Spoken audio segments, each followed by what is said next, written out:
Hi, my name is Crystal McKiernan, and I'm the Love Our Kids Director with Love Stanislaus County. The foster care system can be so overwhelming, and sometimes it's really hard to understand what the needs are and how we can best help. At our recent Every Child Matters event, we invited a panel of professionals who work with foster youth in our community. They talked about the challenges they face, what inspires them, and the ways that we can best get involved.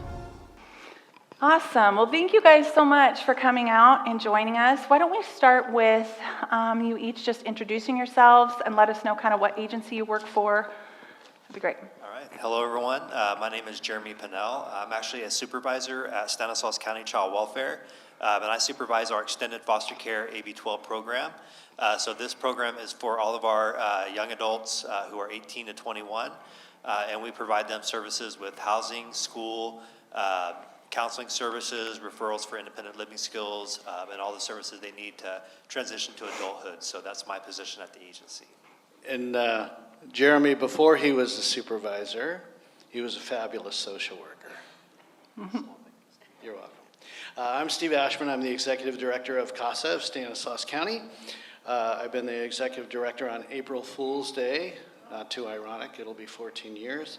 I'm also a CASA advocate. I'm approaching my 200th kid that I've advocated for in those 14 years.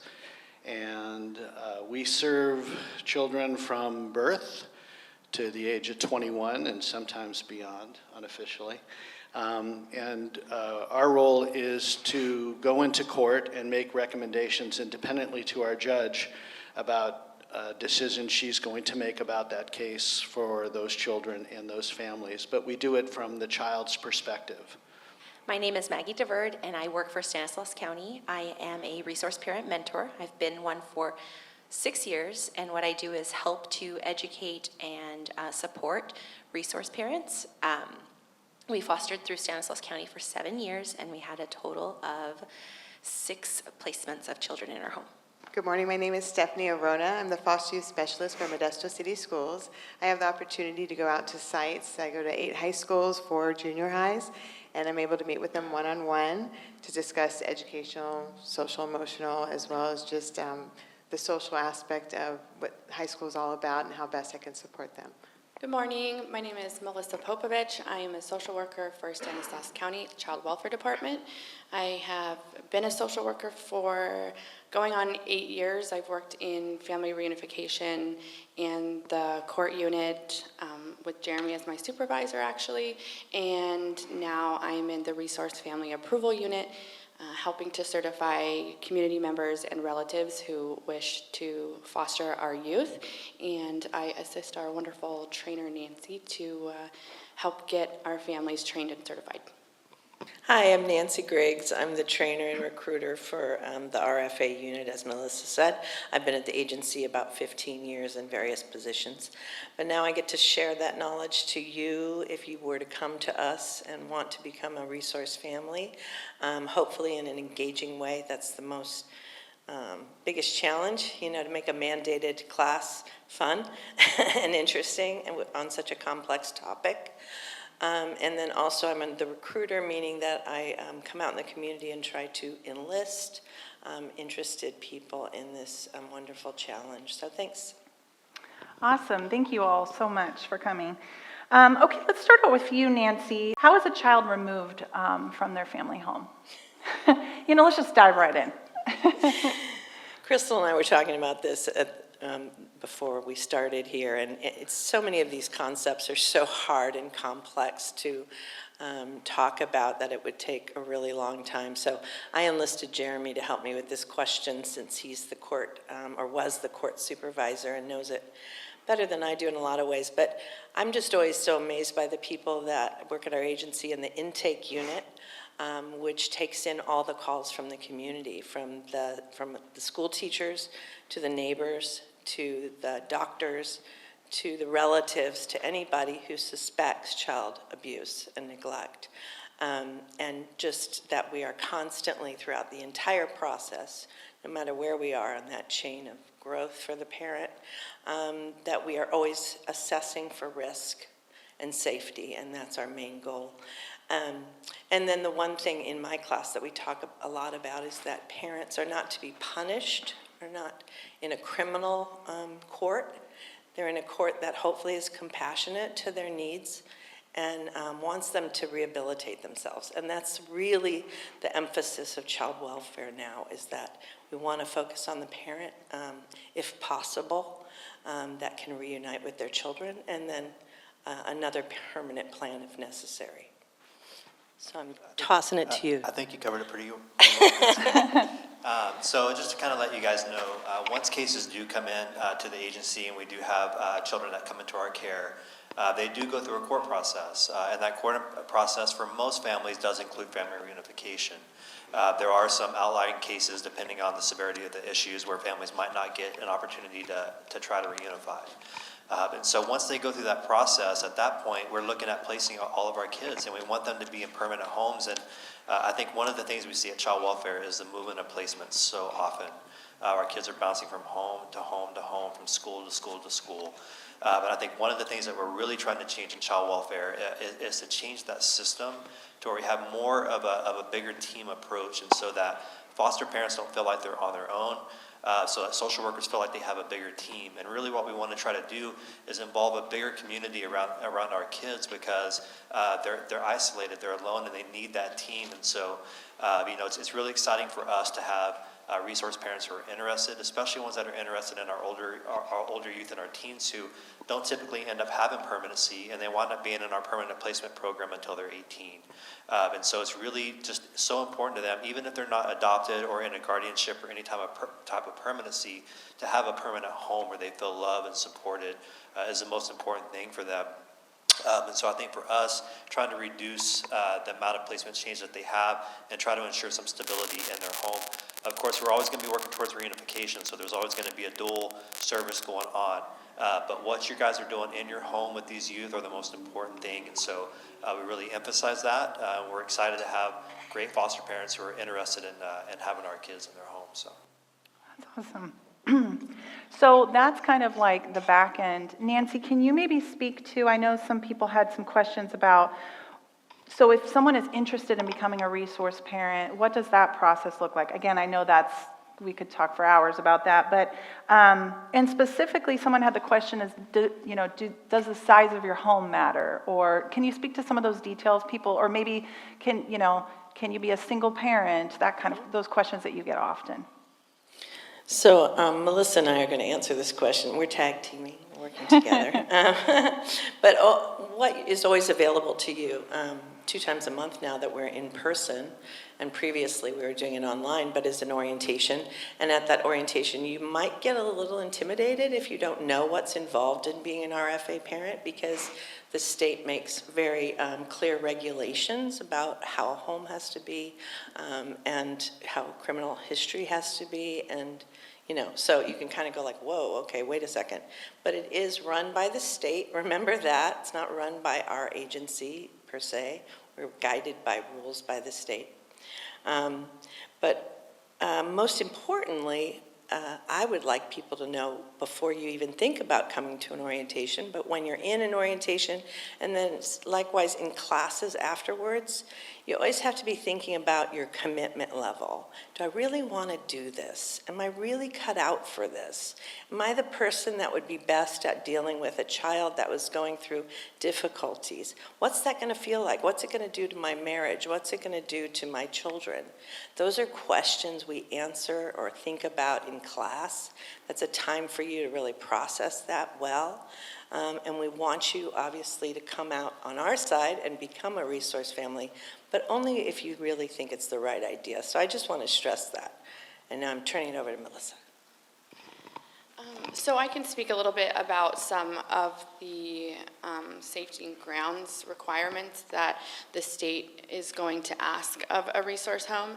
And really the size of your home is, we're not looking at square footage, we're looking at bedroom space, capacity, and whether or not it's furnished appropriately or can be furnished appropriately to take in however many children you're looking to foster or have placed with you. So whereas, the size of the home is not even secondary, it kind of doesn't matter. We want to know that you have the bedrooms and the ability to meet the needs of a specific child in general.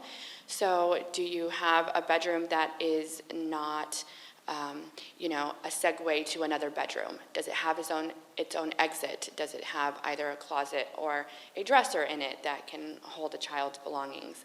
If there are multiple kiddos you're looking to have placed with you, do you have the appropriate, age-appropriate bed for that kiddo? The state does put certain restrictions on bunk beds and the age of a child where they can sleep. So, we're looking at the safety and grounds also for risk hazard for safety. So is the home free and clear of any safety hazards in the backyard as well? So I know that that's a common question. People think I live in an apartment building or a townhouse. Maybe that's not conducive to the specific needs of a specific child. If they have specific medical needs, stairs may not be conducive to that. However, it doesn't disqualify you by any means to open up your home to a youth in need. So we're going to come out and really, go through there with a fine-tooth comb with you and let you know if there are barriers or obstacles that we can overcome. And a lot of that are not going to be hard and fast no's, really. We're going to come in there and we're going to say, hey, we need to get you more smoke detectors or fire extinguishers, first aid kits, and we need to be sure that you've got the appropriate magnetic locks to put your chemicals behind. So none of us in the RFA unit are going to come out and tell you that your home is too small, because I can promise you that a foster youth is not going to leave a traumatic environment and come into a small home and say, that it's too small for them to live in. They want to live in a healthy, clean, nurturing environment, and that's all we're trying to help you guys accomplish. So. Great. Can one of you, either Jeremy, Melissa, or Nancy, speak to, I know I often get the question about age, or do you have to be married, like those kinds of things? I can say I've certified plenty of single parents. I mean, we have single moms, single dads. We have, a kind of a mom-grandma duo sometimes, and there is no, I don't think we can necessarily put an age cap on foster parents, really, unless there are some serious physical or medical restrictions that would prevent you from being able to meet the needs of a child. If you live in a two-story home or a apartment building and you have some physical restrictions to get up those stairs, we likely aren't going to hand you a newborn baby and say, get up those stairs now while carrying a newborn and all of its equipment. So we take some of those things into consideration, but we have relatives come forward who are, brand new adults at 18 years old, and they have a sibling that's come into care. But as long as they have stable footing in their own lives and their home has a capacity to take on a child, we're going to come in and try to make that happen. Okay, great. Jeremy, I want to switch over to, you guys had mentioned that really the county, the focus is family reunification. And then, of course, when that can't happen, that's when you look to adopt. Can you describe a little bit about how you search for family members, what that process is like, and maybe how many relatives take in children? Like, is there a ratio of, that versus community members? I don't really know the ratio as far as the numbers of how many relatives that we place with. I can say that, for us, having a set structure of locating relatives is always kind of a challenge. We're a pretty big agency. So what we're trying to do, at least at our agency, is really trying to get a solidified team who works on relative placements. And so one of the things that we've done at Stanislaus County is we've hired social workers as family finders. So what happens is when a case first comes into us, what we do is we actually reach out to relatives that are within 2 or 3 different generations, I believe, right, Melissa? And so we look for grandparents, we look for aunts, uncles, cousins, and we actually send out letters to pretty much every one of these family members that we have active addresses for. A lot of family members are very confused. They want to call up, they want to find out what happened with their relative. They want to gather additional information. But really what it is for us is we know and we understand that children are best served and best connected when they have their blood in their family. But also just being in a loving home. And so we do actively look for relatives. The court has asked us to do that, and that's part of our mandate. And so while we do have children that are in resource homes and foster homes, we're always actively looking for relatives as well, because we want to establish that permanency for them. And so once we do that, those relatives are able to get that letter, give us a call up to our family finders to inquire more about it. Not every relative wants to be a placement. We know that, but some of them want to be a lifelong connection. One of the things that we weren't always as good of in child welfare is establishing those lifelong connections for our youth. They would come into care and then they would lose all that connections that they had before. And so we really want to make sure that we keep that connection with them. And so placement's one thing, lifelong connections are another. The other piece of it is we're really trying to keep these kids in their school of origin as well. And so while we're looking for placements, and even with resource families, this is a new change for them, is that we might have a placement in your home, but the kids might go to school in another city within our county. And we want to try to work out transportation for them to be able to continue going to their same school to be able to maintain those connections. And so that's pretty much how we search for relatives. It kind of is in the social workers' hands. Our social workers get busy with a lot of different things, so sometimes it makes it more challenging and hard for them to be able to reach out to families. But this is pretty much done through the life of a case. So from the moment a child is removed from a home, all the way until the hearings are set to terminate services for the parents, we're actively searching for relatives. Or if we have a minor in a home that we're trying to establish that permanency for, we'll be working with that family towards either getting guardianship, adoption, or something permanent for these youth. Okay. Nancy, if some of these, a lot of these people who came here today are not relatives, can you speak to which children are most in need of placement? Yeah, so as Jeremy said, teens, we're always looking for homes. For some reason, a lot of people are frightened of teens, I guess, which maybe certain teens, it's good reason, but many teens are very interesting, wonderful people, as you know, and I would hope to sort of change that stigma of like teens, yikes, you know. And certainly there's a movie that we show in class where this couple says, you know, we didn't want to help a baby. We wanted to help someone who had just a little bit of time left before they were an adult, and sort of make some last-minute adjustments and changes and give them that support. And I really love that so much.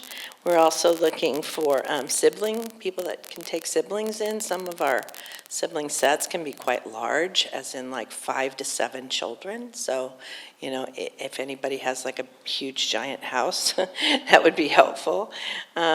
Children with special needs, developmental delays, special medical needs, certainly we would need those homes. And then LGBTQ kids who are sometimes unfortunately kicked out of homes, either foster homes or biological homes, because of who they are.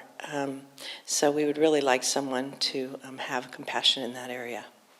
Okay, that's really great information.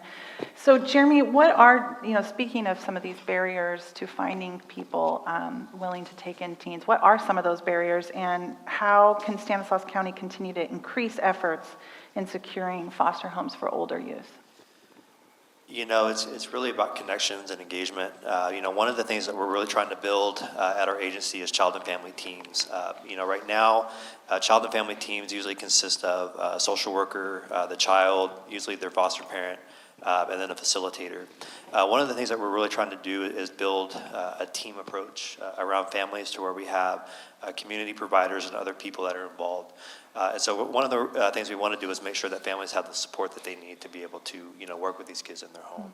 Yeah, Yeah, I can see that being really important, so you're not just thrown out in the deep end like, good luck. That's great, because we know that it takes a tribe, and so Yeah. we want to build that. You know, we don't want to make it to where you don't feel like you have that support. We want to make sure that you always know who you can call and connect with when you need it. These are our teens right here, and they're awesome. So, you know, they're not too scary. Yeah, I can't wait to hear from them in a little bit. Jeremy, I think you're probably the best to speak on AB 12 and what that program can offer teens as they transition to young adulthood. Absolutely. I don't know if that was Yeah, one of the that's questions great. on Nope. there. So to let you guys know, what we do have at our county is AB 12, and I'm the Extended Foster Care Supervisor. AB 12 is actually legislation that was passed. I don't remember what year it was passed, but before, when minors turned 18 in the foster care system, they were left alone. They had nothing after that. There was no provisions for support. And so the state actually implemented AB 12. And what AB 12 does is it allows youth that are in foster care and who have placement orders at the time they were 18 to remain in foster care as non-minor dependents until they're 21 years old. Once they do that, there's lots of options for them. They can continue in their foster home that they're living in, oftentimes because that's their connection, that's their home, that's where they live. But we also work with these young people on transitioning to independence as well. And so we have providers that do temporary housing programs. We have youth that will live, some of them actually go back home and live with their family, and they continue on in what we call SILT placement, where we basically approve the home and the youth continue to get income while they're in foster care. And we continue to provide them with case management services and all the stuff that they need until they turn 21. There's even aftercare for once they turn 21. They continue to get Medi-Cal until they're 26. They continue to be able to access the Independent Living Skills Program, our MJC Bridge program, and other programs, Alliance WorkNet, and a few other projects, Project Yes as well for employment. They can continue to get those services until they're 24. So even though they turn 18, it doesn't stop for them. We continue to work with them. We have a couple of our AB 12 social workers back here in the back. And so, yeah, we work hard with that. Yeah, that's awesome. I think back to when I was 18, if I was like, good luck, were any of us really ready to jump in, let Yeah. alone some of these Right, kids who are... I've heard it before from workers to say they're 18, we're not going to hold their hand anymore. But we all know, at least for those of us that have had teenagers, when they're 18, it's not a magical number that they're ready to be adults. And we want to continue to offer those provisions and support for them. That's great. Okay, we're going to kind of switch gears and talk with Maggie.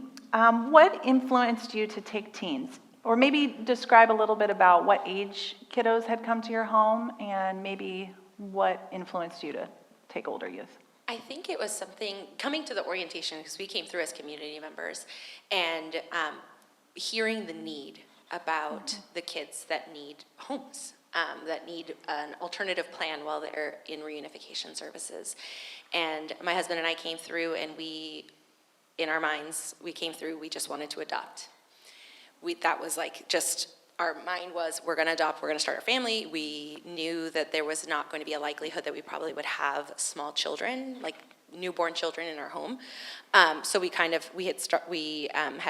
went from having 0 children to having 3 children in like 6 weeks in our home. So it was just very that's all we ever knew. And as we continued to foster and just, again, going through the training classes, you hear the need. It's hard to tune it off. I don't know when I didn't hear that there was a need for teens. And when I had started working at the county in 2016 as a resource parent mentor, which is helping resource parents to kind of understand and navigate child welfare, because it is now working in the agency and having the lived experience of being a caregiver, it is very different and it is very intimidating, even though all of the social workers and everyone around you, they are helpful, but it is so different once you have the children in your home. But starting working at the county, my coworker became aware of a need of a teen. She was 17 at the time and she was pregnant. And she was looking for someone to help her transition into motherhood. She wanted to keep her child. She wanted to go to college. She wanted to make that adjustment and break the cycle of foster care. So my husband and I, we just kind of talked about it, and it really just, we felt like, hey, I think maybe we can do this. I think maybe yeah, I think we can do this. I think we can help guide her and like support her as her plan was also to go into AB 12. So we can help to support her. We can do this. We want her to have a place to call home and to be able to, because again, I'm now 40, but I still have to call my mom sometimes. I still need to call my family. I need support. I need help. Everybody does. And so we thought that we could be that person. We thought we're not moving anywhere. We're staying here. Like, this is something that we can give her that lifelong connection as well. So we met with her. We felt comfortable with her. She felt comfortable with us. And so she came to live with us for 8 months. So we saw her. She lived with us. She had her baby, so we had like 4 months before she had the baby, and then they both lived with us until she transitioned over to AB 12. Wow, that's amazing. Can you maybe speak to, just as a resource parent, what are some challenges maybe you faced with teens or any, of the other kiddos you had, and how did you overcome them? I think the biggest challenge is welcoming a child into your home that already has a history and you don't know it. You don't know what their history is. You don't know what their experiences have been. You don't know the trauma that they have had, and kind of trying to like learn it quickly so that you can try to mitigate more trauma, so try to help them to have that stop. And with our teen, what was really helpful but also wasn't helpful, if that makes any sense, is that she had a voice. So she could definitely give me feedback and tell me either what she appreciated, what she didn't. But you don't really get that with like little children. They just kind of are like, they have like yelling or, those kinds of things, but you kind of have more time to kind of learn what they like. So that was probably the biggest challenge with her, is that there were hard circumstances that she already had encountered and that she was going to continue to encounter as she transitioned to motherhood, and kind of trying to play catch up with her history and building that relationship, building trust, so that she knew that she could count on us. That I feel like was our biggest challenge. And I'm thankful that at least she could see that we really were trying. We did not do it right. There were so many things that we did wrong. But she could see our heart behind what we wanted for her, and that we really wanted to be supportive to her, and that we were not afraid to be wrong, because there was a time when I made a decision that she did not agree with, and she was very angry, and she was calling her social worker about it. And I said, well, if your social worker calls me back and tells me the next time we do this, I'll make a different decision. Like, I'm not dug into my no. If I learn more information and the social worker tells me that we can make a different plan next time, I'm willing to change. It's not gonna be a hard no. It's a no for me right now because you're asking me to make it in my own judgment, and I don't feel comfortable with this. And until I get more information, then I can make a different decision. And so I think that was a little bit surprising to her, because she was like, oh, like, okay, so like maybe next time. I'm like, yeah, next time we can definitely like make a different decision if your social worker tells me that, we can do that this is allowed, allowed for you. So, and also showing her conflict resolution, because I think that was the really hard part too, because she broke one of the rules in our house, which we don't have I guess we do have a lot of rules, but they're mostly for like, it's more like danger, like safety, like those kinds of things, and we suspected that there was something going on, and so we confronted her, and it sent her into a really big panic when that happened. She was like calling her social worker, calling her clinician, like, they're gonna kick me out, and I'm like, hey, like, I just told you to stop. Like, she's like, yeah, but like, what's gonna happen if I don't stop? I'm like, well, there's not gonna be something else, because you're just gonna stop. Like, that's it. That's the only conversation we need to have about this. Like, you're not moving out. We're not kicking you out. There's no like ultimatum in this. You're just going to stop doing what I suspect that you're doing and going forward. And so that was really hard for her to see that we were committed, and that there didn't need to be further, we could have further conversation about it, but it wasn't, I had faith that she was going to stop what she was doing. So, yeah. And that was really hard for her. She didn't know how to sit in that uncomfortable feeling of having conflict and being a part of a family where, hey, you're gonna get mad at each other. You're not gonna agree with what people say, but you're still gonna be here. Yeah. So that was very, and it was foreign to me, because not foreign that people would get mad at me, because lots of people have always gotten mad at me, but that feeling that like having the connection to my family, knowing that like, okay, they're gonna not like it, they're gonna be mad at me, but I still know that when I call them tomorrow, they're gonna be fine. Yeah. So that kind of showing her and teaching her with words, because she didn't have history with us to know that that's the type of people that we are. Right, trusting that you're not gonna give up on her. Yeah. Maggie, I just wanted to touch on something you said about the challenge at first, right, and not having a whole lot of history. And I just want you all to know, as potential caregivers, that that can be at least a little bit mitigated by two things. One, a very close working relationship with your social worker, because as caregivers you are entitled to attend either virtually or in person the court hearings that go on. You obviously would not be appointed an attorney by the court, but you have a right to go in and sit there and hear about the things that are transpiring. And if you are unable to go, a good working relationship with your social worker is going to prompt that communication to have them call and tell you what the hearing results were right away, rather than wait several days and you have a teen or a 10 and older youth who's been to court and now has all the information that you don't. So that's one way. And then the other is obviously a very good parent resource mentor who's there to be your sounding board, to tell you from their perspective kind of how the sequence of events and the timeline and the circumstances could potentially play out. You can get a social worker's perspective usually at any time, but very few social workers are going to be able to give you the perspective of the caregiver, and that's what the parent mentors do so well. That's great.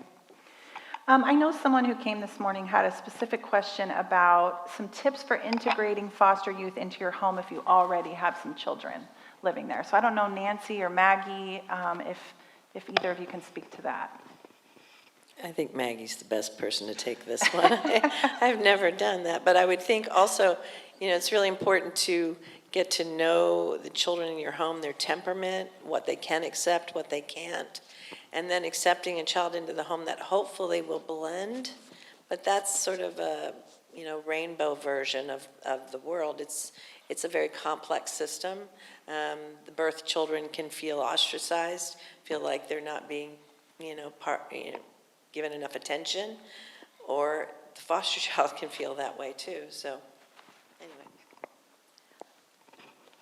I think for us it happened in an organic way because we have a really big community of families that have fostered, and so it's kind of has always been talked about in our home. So once we now have 4 children that we have adopted,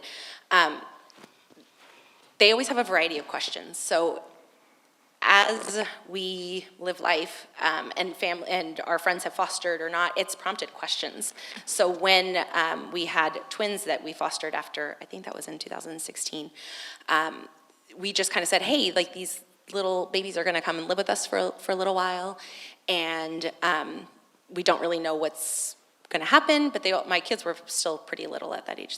My twins are like they don't have a lot, my twins don't have, my other twins, sorry, we had 2 sets of twins with us. Maggie. Sorry.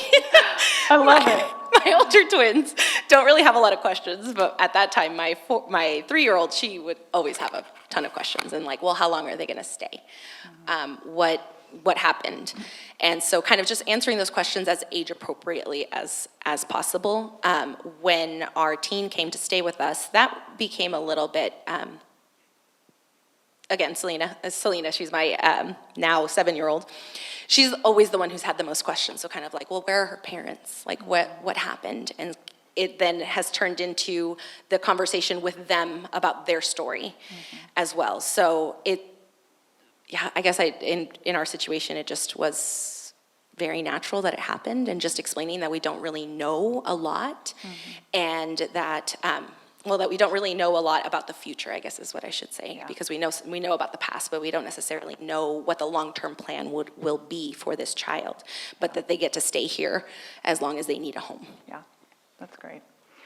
Okay, now we're going to kind of transition into talking with Steve about CASA. So can you, for those of us who don't know what CASA is, can you just give us kind of first, and I know you did a little bit when you introduced yourself, but just kind of a rundown of what CASA does. Sure. So on the front end, we recruit people like you to become independent advocates for kids in care.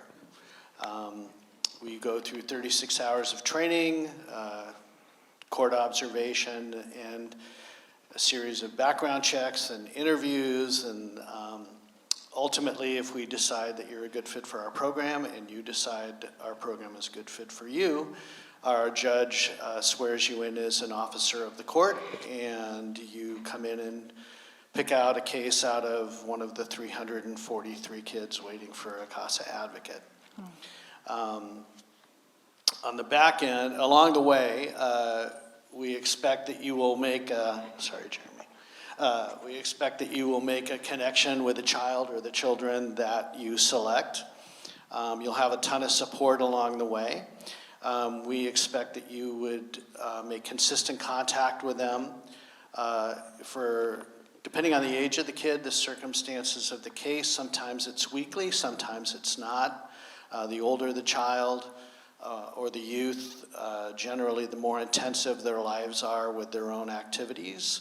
So we try to fit our connections around their lives and how it fits in. Ultimately, in the end, you produce a court report to our judge, and you make independent recommendations about everything from whatever services that you think might be appropriate, from counseling to education to visitation to a ton of different things. We really try to, we do make recommendations based upon what we think is best for the child. You'll hear a lot of people talk about how it's always about the children, and I'm going to tell you it is not. It is really actually what adults are willing to do for children. Children don't matter unless there's somebody willing to step up for them. So what we do is we step up for our kids in court, and as Jeremy and I can tell you, there's a lot of interesting things that happen in court and decisions that are made. We don't always agree with the social worker. And actually, sometimes we actually do agree with the social worker. It's the agency. I think our social workers generally do a really great job. They really want to do the best for their kids. I can't say the same about management. And so sometimes I have a social worker who wants to make a recommendation, but their supervisor or a manager won't let them because for whatever reason. So what we do is we make that recommendation. More often than not, if the judge has a choice between our recommendation and the agency's, she'll go with ours. We try to really get to know our kids. Can you kind of elaborate a little bit on how much time does it require, or how long are you usually with that child as a CASA worker? In the ideal world, you're with that child or those children until they leave care. So for some kids, it's a short term. They're in the system for a short term and they reunify, or they are permanently placed through adoption or guardianship. But for too many kids, it's a long-term situation. Right now, I won't even talk about how many cases I have, but I have my longest running one right now. I've got a couple of young ladies who, one is now 19, one is 17, and I've had their case for 11 years. And I mean, I know them very, very well. And so whenever they have a new social worker, which has happened probably 11 times, I'm having to facilitate that introduction, and really I'm like maybe, which this doesn't sound great, but I'm probably the most stable person in their life that they've had. In terms of time, I would say that it can vary. At the beginning of a case, it's more intensive because you're getting to understand the case and understand the child or children. Certainly when there's a court hearing approaching, you're investing a little bit more time because you're developing a court report. But on average, I would say that it's probably anywhere between 10 and 20 hours a month, depending on the connections you make with the kid. We understand that, you know, and something that you should understand is that these children's lives are like, it's like, and I've used this example a bunch of times, it's like they're standing in the middle of a snow globe, and the fragments of their life are floating around. And every time they reach out and try to grab onto something, it floats away. So the average child in care has multiple social workers, potentially multiple placements. One of the biggest issues for a lot of our kids who need therapeutic support is they switch clinicians like underwear. And so part of their problem is like you make a connection with somebody and you're just starting to scratch the surface of issues that you have, and then you get somebody else and you got to do it all over again. And nobody in their right mind would expose themselves so deeply to somebody on a weekly basis. I mean, so we try to be, and our hope is that you stay with a case until its natural conclusion, whatever that may be. Okay. And because, you know, frankly, like for my two young ladies, I'm very close to them. One lives in Georgia now, and she calls me every week to tell me how she's doing, what she's doing. She's going to graduate in May. I'm trying to figure out a way to fly to Georgia for her graduation and get back here the next day for my son's graduation. But that's the kind of relationship we hope that you would have, you know, where you're, you know, I always say under promise and over deliver. Don't tell kids anything that you can't, don't tell them you're going to do something that you can't do or that you hope to do. And so if there are people here today who are interested in becoming a CASA worker, what would be the first step? Come talk to you in the back? Talk to me. Get my card. I'll give you my card. It's got my personal cell on it. You can call it. Everybody else does. And I can answer whatever questions you have. We have a really great team in our organization. There's a hierarchy in terms of what our job is, but there's no hierarchy in terms of contact. In other words, if you have a case manager, which you would, but if you need to talk to me, you can call me. You don't have to go through some weird chain of command to get answers that you want. Okay, that's great. Okay, Stephanie, you're up. So working in the educational system, can you kind of touch on what some of the educational rights foster children have? Yes. One thing I just want to share, I've had benefits of working with our county welfare agency social workers that are on the stage as well, and it's been a pleasure. One thing I have to say when Steve mentioned about the snowflakes falling is one thing that we can provide our students is some sense of stability in schools. And with that being said, we have foster youth education rights. And those students are informed when I visit once a month or every 5 to 6 weeks when I meet with them. I just remind them of their rights. And some of the rights, they have 7, but they're very much embedded with things that are included within that. For example, our right to remain in the school of origin. So if I have a student that has a placement that has received a notice and is going to be moving to Turlock, we make every effort to keep that student in our school district, Modesto City Schools. And this is across the board. This is the intention of the law, is to keep that stability. With that being said, we create bid meetings, which is a best interest determination meeting, where we can see what does transportation look like for a student to continue, for example, at Modesto High School, but yet living in Turlock. So we work together as a team. We have the School of Origin, which is our district. The School of Residence is where they reside in Turlock, as well as their social worker, as well as the resource parent. It's a collective effort, but the bottom line is that education rights holder. And that education rights holder could be the resource parent. It could also be the parent, the biological parent. It could be a family member, but I could not represent their education rights, nor could an attorney or a social worker could represent their educational rights. So that's something we very much, when they come to our school district, I very much identified those 3 key people, their education rights holder, as well as their social worker, as well as their attorney. So that's just something we have, those 3 key people that we know we can count on. On top of the, we have CASAs that have those rights as well. Many of our CASAs are the education rights holders, which is really a blessing in disguise too. They also have the right to immediate enrollment. That means you show up at a school and you want to enroll that child and they said, no, we can't, we need your birth certificate, we need your shot records. When you're a student that's in foster care, they have rights for immediate enrollment. Sometimes there might be a little snag in the sense of they have an IEP. We want to make sure that the IEP is addressed appropriately and we have that placement at that school. So we don't want to set them up for set up at a school and then find out that they need more of a restrictive environment for their educational learning. So that's something that we address. Right to partial credits. A lot of times our students get moved right in the middle of a quarter or right in the middle of a semester, and they have done seat time where it's up, I believe it's 14 days with passing grades. They can earn partial credits. So they don't have to leave school with not having anything to follow. So that's one thing that when I meet with my students, I show them their transcripts and I'll ask them, are you missing anything? I've had students that have told me I'm missing my PE credits, and I will go out and I will reach out to other districts and find out where those credits are. So that's something that I advocate. Graduation rights, that's another right.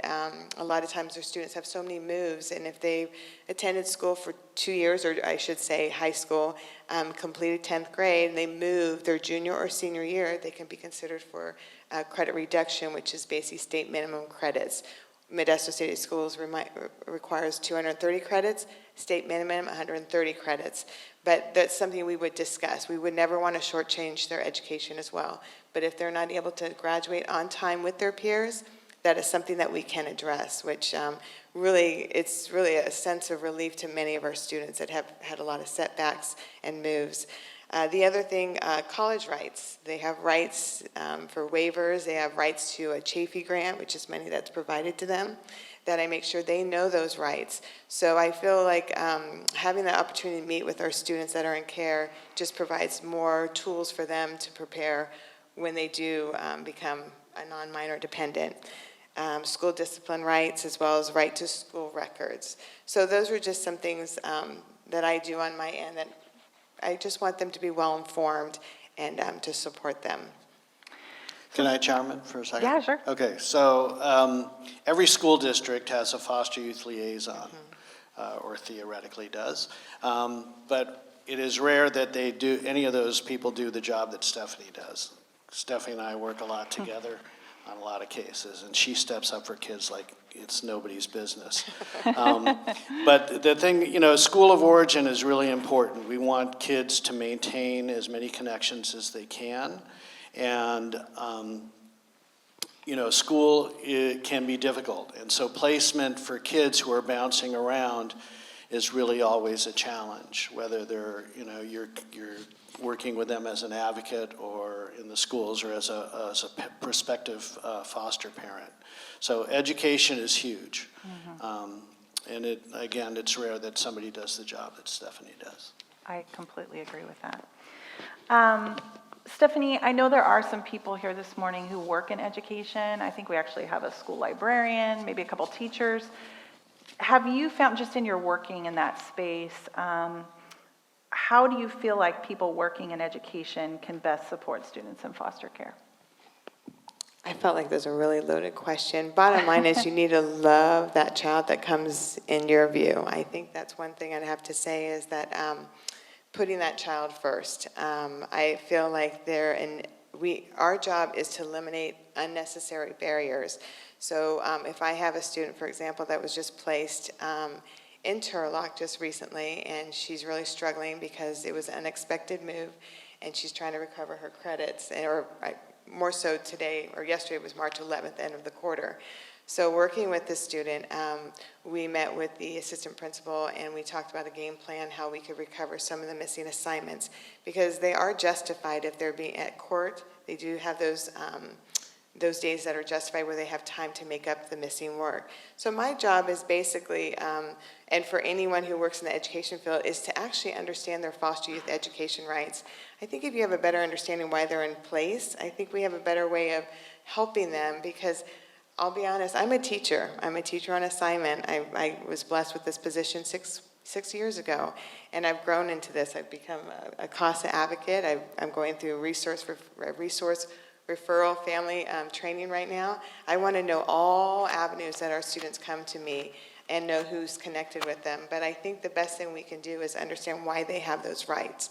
Why do they get to stay at their school of origin? Why should they get partial credits? Because they earn them. So that's really where, if we could just embrace, and I know I throw that word love in, but love our kids and just look at what we can do to support them. Yeah. And sometimes it's fearful to talk to teachers and to kind of let them know what's going on in their lives. So the assistant principal, we advocate together. We put an email with her blessing. And of course, I encourage her to talk to the teachers that we're going to kind of do a little step in, but it's your job to go and advocate too. Yeah. And so he put an email out to the teachers, please, if you can work with the student, getting some work assignments in so she can bring up her grades, because she's a good student. This should not set her back. Yeah, teachers are so important. Okay, last question before we take a break. Someone had this question, which I thought was a good one. What keeps you motivated when this work gets hard? We all know that this work, it can be hard to see these stories, to be with these kids, and there's a lot of challenges you face. So just any of you who maybe have thoughts on what you do to stay inspired, to stay involved. Anger. Seriously. I'm pissed all the time. No kid should ever have to go through what these kids go through. And I think that too many kids are demonized by their circumstance. And adults have a tendency to look at them as if they did something to get themselves into this position when they never had anything to do with getting themselves into this position. It was what was done to them and what is continually done to them through the system. I mean, the state makes a lousy parent. I'm just going to say it right out. The state makes a lousy parent. And so what motivates me every day is I get pissed off. And I'm pissed off every day, and I sit in things like this, and I just get angrier and angrier the more I think about each and every one of the kids that I've ever advocated for or met who are in this circumstance.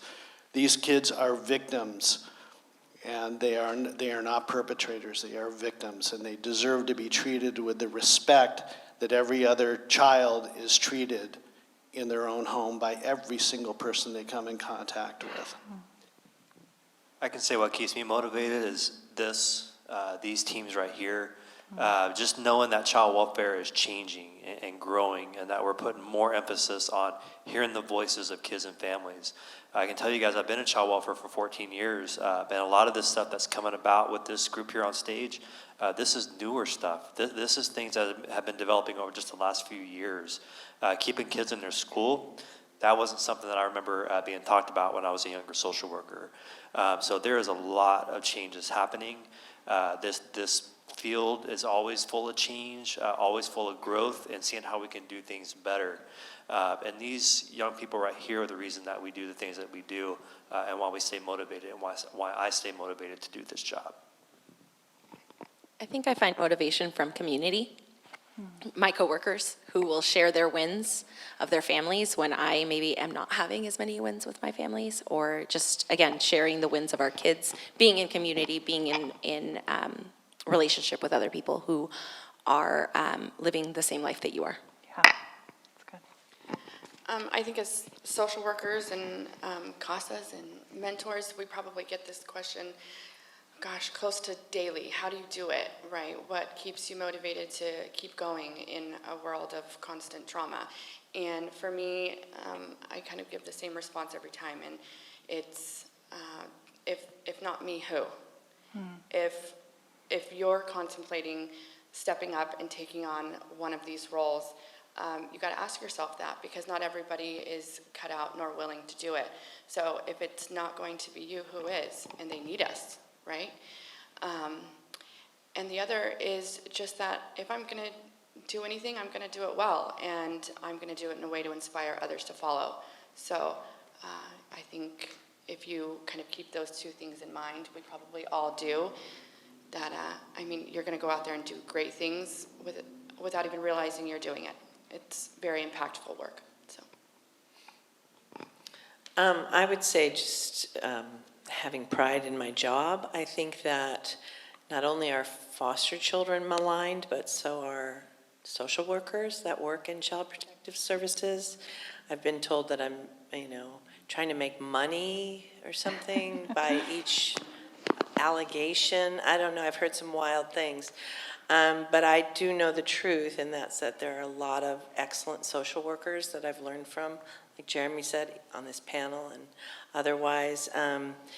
Jeremy and I had a bonding moment many, many years ago out on a case, and you you meet people in the most strange circumstances, and you really feel inspired by their work and by the work we do together. So I'm putting in a pitch for that. I think what inspires or keeps me afloat is my family, and I think the value of working with students. I think a lot of students just bring so much to this world, and I think they're just sheltered from really becoming who they really deserve to be. And I just admire working with students. That's my fuel. That's my visits are my fuel. That's what gets me going, and the relationships that I have with the community at hand too. Well, I just want to say thank you all for just the important role that you play in this process, and for obviously your passion and your heart behind it. You can see it. It's evident in the way that you speak about these kids and the work that you do, so thank you. For more information about ways that you can get involved with Love Our Kids, head to lovestanislauscounty.org.